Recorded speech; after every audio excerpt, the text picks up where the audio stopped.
is you take them and you hold them and you hug them and you say, I love you. I'm sorry you feel the way you do. And that's what God does for us. And that's why it's important that we come to God when we are in pain, when we suffer from trauma, when we have these heart wounds, because He is the one that is able to heal us and to restore us. Thank you so much. That was very, very enlightening. Thank you. Wow. I hope this helped someone going through the effects of a bad experience. Know that you are not alone. And in case you... Give me some love. Sophia Ruffin hosts a daily live show on Facebook where thousands of viewers listen to her candidly share her story of how she was delivered from homosexuality. Many people say, once gay, always gay, or they feel you can be delivered from everything but homosexuality. People can be free from homosexuality. God is a deliverer. Sophia's popularity as a minister of the gospel is a far cry from her lonely days growing up in Chicago.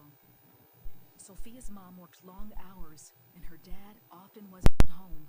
I was missing some of that affection, needing those hugs and that embrace. In 3rd grade, she developed a crush on a female teacher who affirmed her and encouraged her. She called me pretty. Come here, pretty girl. She started doing my hair. I would feel different. I couldn't share it with anybody because I knew that it wasn't right. I knew the girls are supposed to like boys. Sophia says early on she preferred hanging out with boys and playing basketball with them. She began to be bullied, and Sophia resorted to the only thing she knew how to do, fight. When people would say, call me dyke, tomboy, or butch, I would just outright fight them. Then, when Sophia was 10, something happened that only added to her confusion. She was molested, and the abuse lasted for 4 years. She never told anyone about it. And I just felt like, why me? Then I really despised God. Because not only did I feel like I'm gay, I'm born gay, now I'm, molested and violated.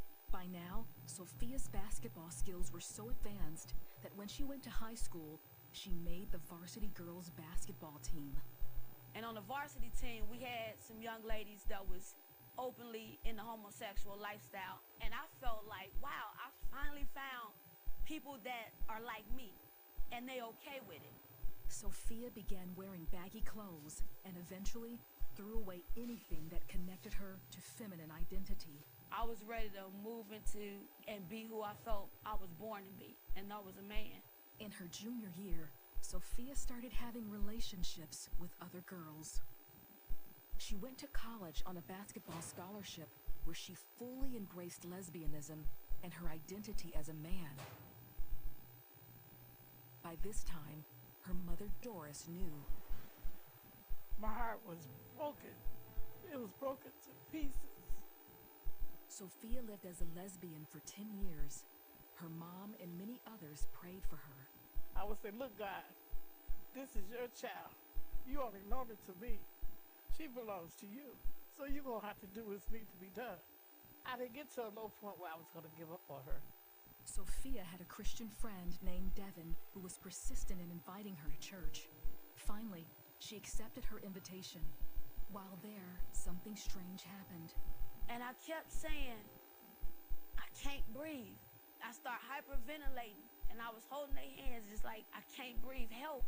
I was screaming for help. And I remember her tapping her chest and saying, Devin, I can't breathe. And at that moment, I knew, like, God, you now taking her breath away, which means for me that when God comes and take her breath away, that means he's breathing in new life. It was like God said, now I got my daughter. Sophia says she heard God telling her to go to the front of the church. And the whole time, I'm talking back to him. I said, but please, because if you let me down and you don't protect me like you said you are, this is it. I'll never do this again. It won't be a second shot. And God kept saying, trust me with your life. I got you. I wasn't just going to the altar to say the sinner's prayer. I was going to give my whole life to the God that apprehended me in the service with a power that was greater than me. When Sophia reached the front, the pastor, Apostle Tim Brinson, began to pray with her. I saw a person that was asking Father God, I want to change, but will you help me? Is this real? And I cried out and I lifted my hands and I said I was sorry. And it was a genuine sorry. I was sorry that I misunderstood who he was. I was sorry that I had such a anger towards him. And I was really sorry for everything that I had done. And when I accepted Christ as my personal Savior, it wasn't me asking God to come into my life just as a cliche. Me asking was him to be Father, Lord, God of my life, and I accepted him for real. Sophia says over the next 4 years, God began a transformation in her heart and mind to make her into the woman he created her to be. On Mother's Day, Sophia surprised her mom and came to church dressed like a lady. And I looked. So, oh, she is so beautiful. And she opened her arms really wide. And I got up and I ran to my mom. And the embrace that she gave me, I forgot about all the years that I didn't get it. She held me and she says, Sophia, my baby, you back. You look so pretty. I love you. I miss you. My baby is back. Thank God, thank you for allowing her to live to see that her prayers, her love,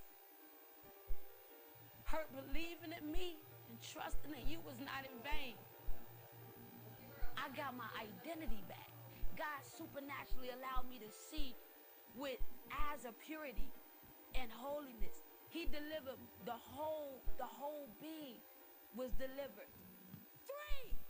As a minister and author of 4 books, Sophia helps to lead others out of the homosexual lifestyle and find healing and freedom in Jesus Christ. To hold on to his word and just believe. Even if you got to limp to him, limp your way, crawl your way, get to him. He's the only one that can set you free. It's amazing how God can turn a person's life around. Restoration. Look at Sophia. Restoration. Oh my goodness. Beautiful, Oh my goodness. beautiful. I really enjoyed watching that. Yeah.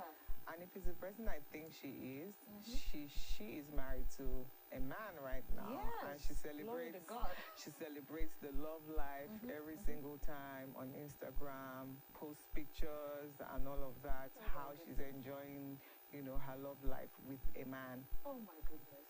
Amazing. Oh God, this is truly restoration. Honestly, this just has strengthened my faith, like knowing that there's nothing he can't do. Yes, There's nothing.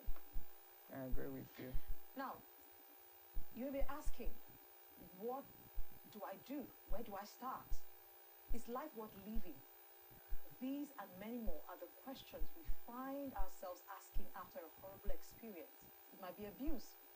At whatever stage you are, know that you are a lot stronger than you look, and you will come through this because God is working something new in your life.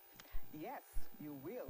Jesus knows what you're going through, and his grace is available to help you. He's calling you to come. Whatever you've been through that has left you broken, just know that God can still fix you like it never happened. We leave you with the song Shoemaker by 121 Seller. Until next time, keep living your full life in Christ. Bye.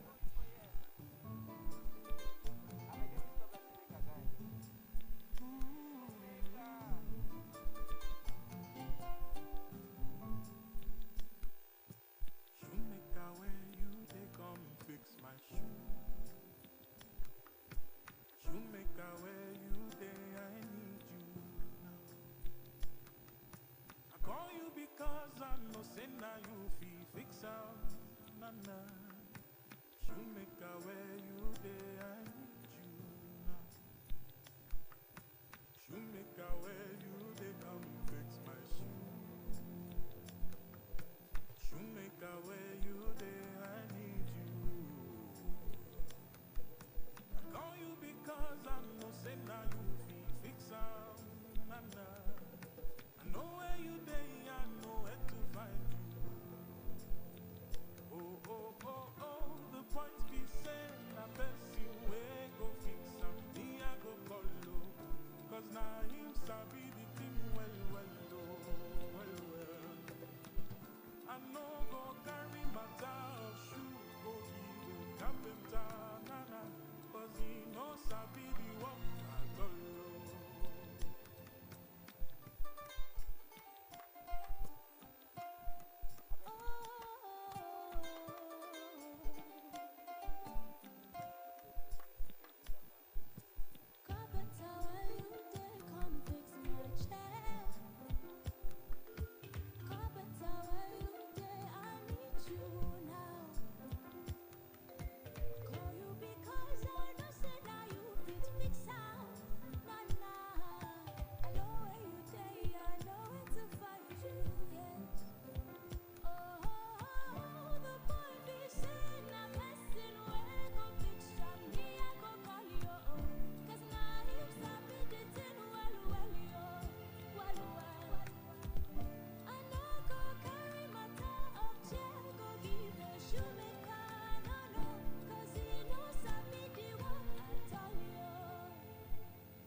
So when you then come fix my heart, I fix the way you there, I need you now. Call you because I know say now you fix up. I fix the way you there, I need you, yes. I fix the way you there, come and fix my heart. I fix the way you there.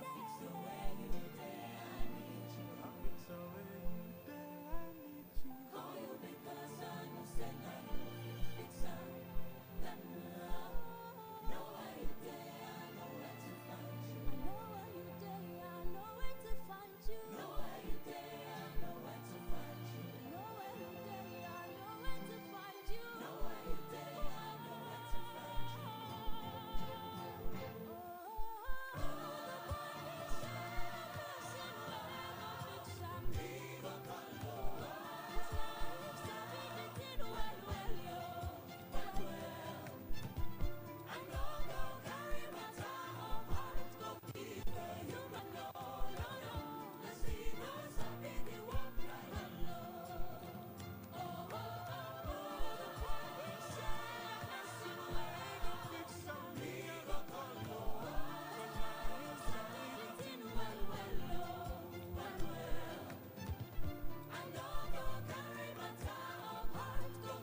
Welcome to the AM News. My name is Princess Modi. The state chairman of the People's Democratic Party, the PDP, Honorable Solomon Areyinka, has charged members of the Unique Ladies, a women pressure group in the PDP, not to relent in promoting the policies and programs of the state governor, the Right Honorable Sheriff Obrewori. Honorable Areyinka gave the charge when the group, led by Chief Nkem Okwofo, visited him at the party's secretariat at Saba. Ejime Udoeme reports.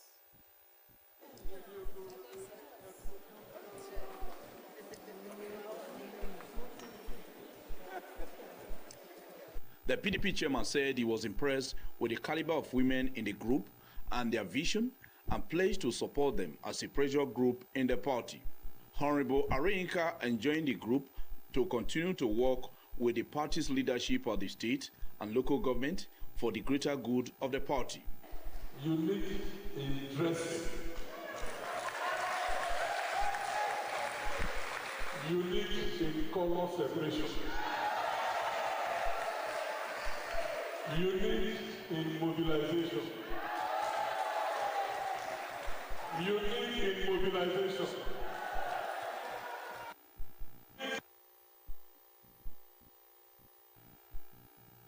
National coordinator and advisor, Unique Ladies for Sheriff, Chief Nkem Okwofo, said the visit was to introduce the body to the state leadership of the PDP and synergize in advancing the governor's more agenda. Members are taught to know that the PDP is our umbrella body and that we are not a parallel organ to its existing executive. Hence, we are all loyal to the state woman leader. Chief Okwofo said the group was made up of elected and appointed ladies of the party, stressing that their mission was to galvanize support for the governor beyond 2027.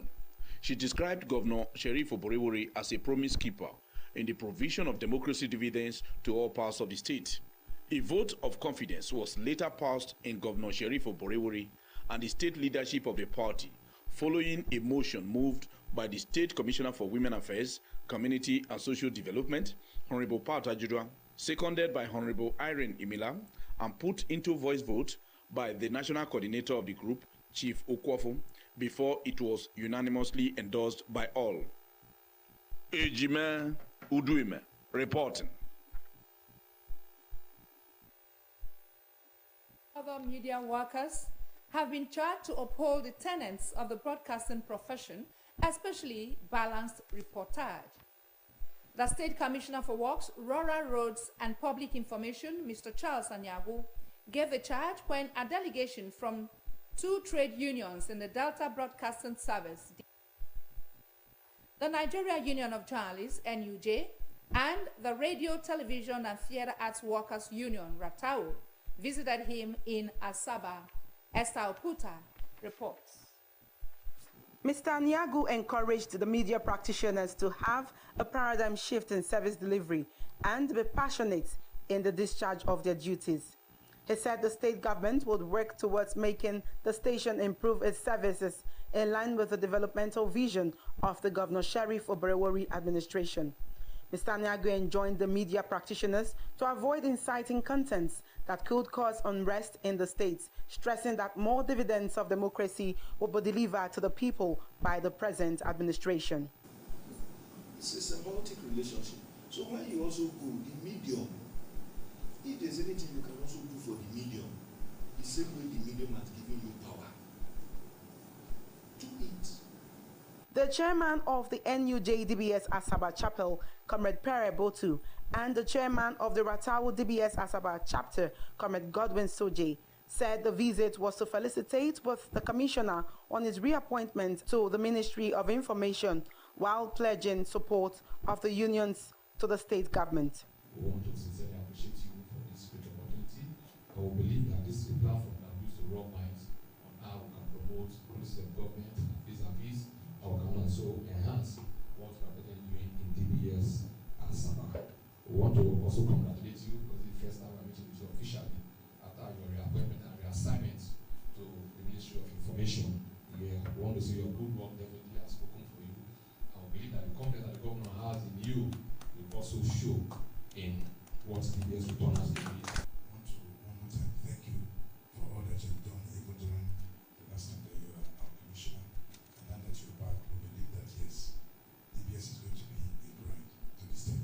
The union leaders expressed confidence that Mr. Nyago would work hard to improve the fortunes of the broadcast station.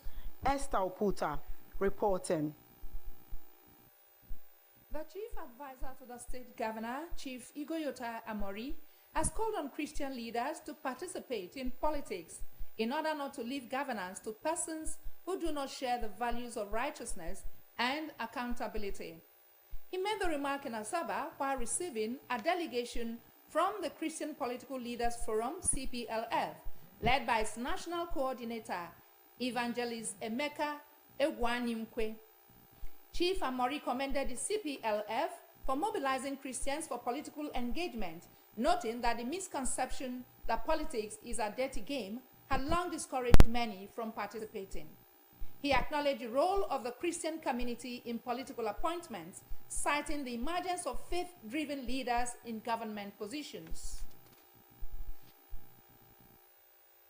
The Ndokwa East Local Government Inter-Primary Schools Chairman's Unity Cup football competition will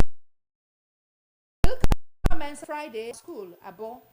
A statement signed by the local government supervision for environment, youth and sports, Honorable Okunwa Ezechi, listed participating primary schools to include Adofi, Umweze, Umweleke, Umuno, Olwa, Okolori, Etitiafo, Etimuku, Community Afo, Amenyi, Abara Community, Abara, Iza, Nobia, Onoabo, Umuagolo, Umom, Ujemu, Owala, Oluchi, Metu, Beneku, Akatulu, Akuba, Njikoka, Abalagada, Atoku, Abuato, Isenokpu, Akari Obodo, Akarai Etiti. Others are Esike, Onyeme, Uge, Odume, Ogwezi, 1 and 2, Ukpo, Onyuku, Ntu, Onunu, Isiogbe, Ediro, Anieze, Adiai, Obiaka, Ebenezer, Ebeme, Idumeze, Niger, Obioma, Ekpe, Edeni, Ashafo, Egbedi, Ibrede, Ibuku, Odo, Oboko, Orewo, Iselegu, Otutuge, Uzobe, Ozomaoku, Ogene, Onudu, Oduga, Ashaka, Oshikpo, and Obala Uchi.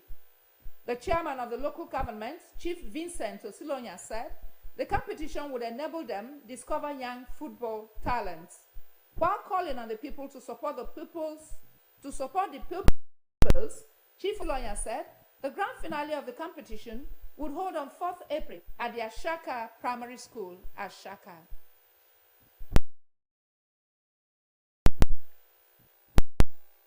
President Bola Tinubu has blamed Rivers State Governor Mr. Similayi Fubara for the ongoing political crisis in the state. Speaking during a nationwide broadcast yesterday, he expressed concern over the inability of political actors in Rivers State to reach an agreement and ensure peace. The president accused the governor of demolishing the State Assembly complex and failing to rebuild it for the past 15 months. He noted that despite interventions from himself and other stakeholders, the parties involved have been unable to reach a truce. President Tinubu further accused the governor of dismantling the legislative arm of government. The president also referenced what he called the latest security reports from the state, particularly incidents of pipeline vandalism, stating that the governor had failed to address the issue.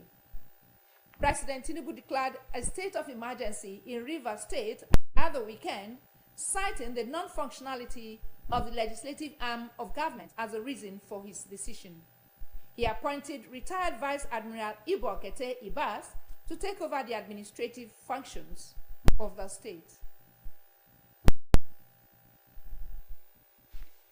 The suspended Rivers State Governor, Mr. Similayi Fubara, has urged the people of the state to remain calm in the face of the political impasse in the state. Mr. Fubara, in a statement, said, since assuming office, all his actions and decisions have been guided by his constitutional oath of office and a great sense of duty. According to him, the steps were taken not for personal gains, but to foster peace, unity, and stability in the state. President Bola Tinubu had, at the weekend, declared a state of emergency in the oil-rich South state. He also slammed a 6-month suspension on Mr. Fubara, his deputy, and the state lawmakers. President Tinubu, in a nationwide broadcast, said it was to restore stability in the state that had been witnessing political turmoil as a result of the disagreement between the state governor and the state lawmakers.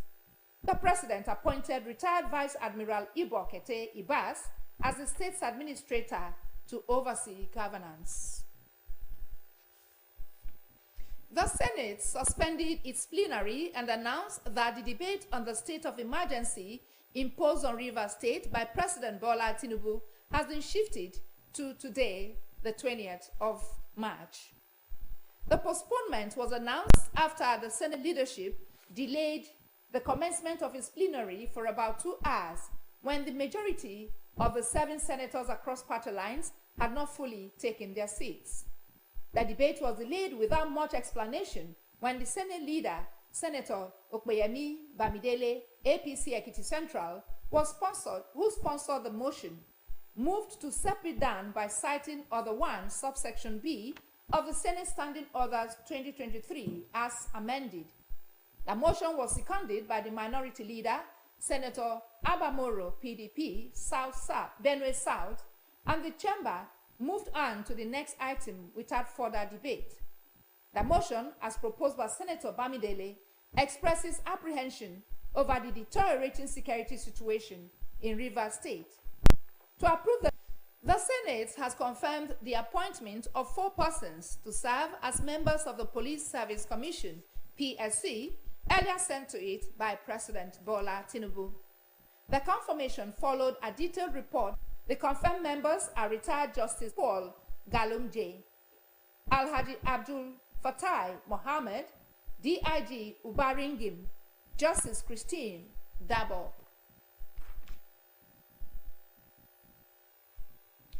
A federal government visitation panel on Nigeria's prisons across the country has said the conditions of the prisons and their inmates are still terrible and unbearable. The visitation panel Honda revealed that most inmates were languishing in prisons due to lack of legal representation and the inability of the Legal Aid Council to cope with a huge number of cases. Submitting the report of the panel to the Attorney General of the Federation and Minister of Justice, Prince Lateef Fabemi, Senior Advocate of Nigeria, Fabonda said that while auditing the prisons, they had interfaced with categories of inmates and found their conditions unpalatable. Besides lack of legal representation, Mr. Fabonda said most of the inmates were suffering ailments that the prison authorities could not bear the cost of medication. The Minister of State for Defense, Mr. Bello Matawalle, has expressed his strong support for President Bola Tinubu's declaration of a state of emergency in Rivers State.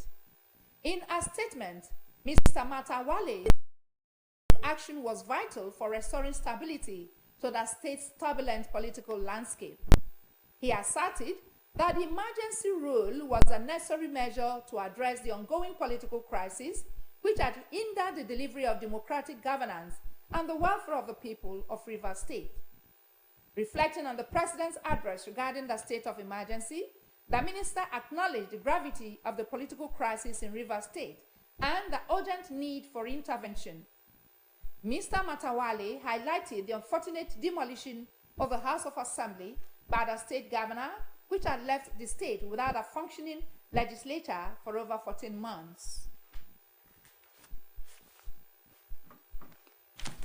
And that's our AM News. Do well to join us again at 12, 1, and 2 for more news updates.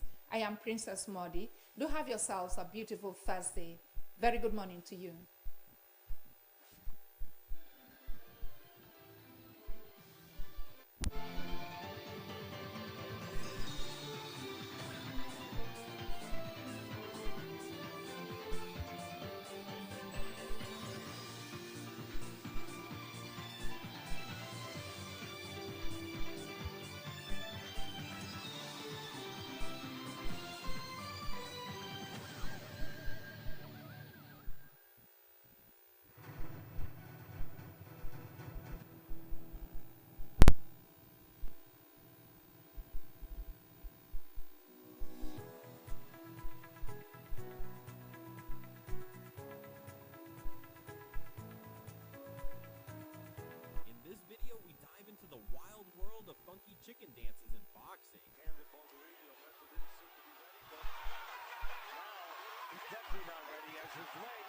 If you've ever seen a fighter break into an impromptu dance in the ring, you know that sometimes even the toughest competitors can't help but let their quirky side shine when the punches start flying. 3 seconds to go in the 7th round, and striking left hook, and Carmen Basilio's knees are of rubber.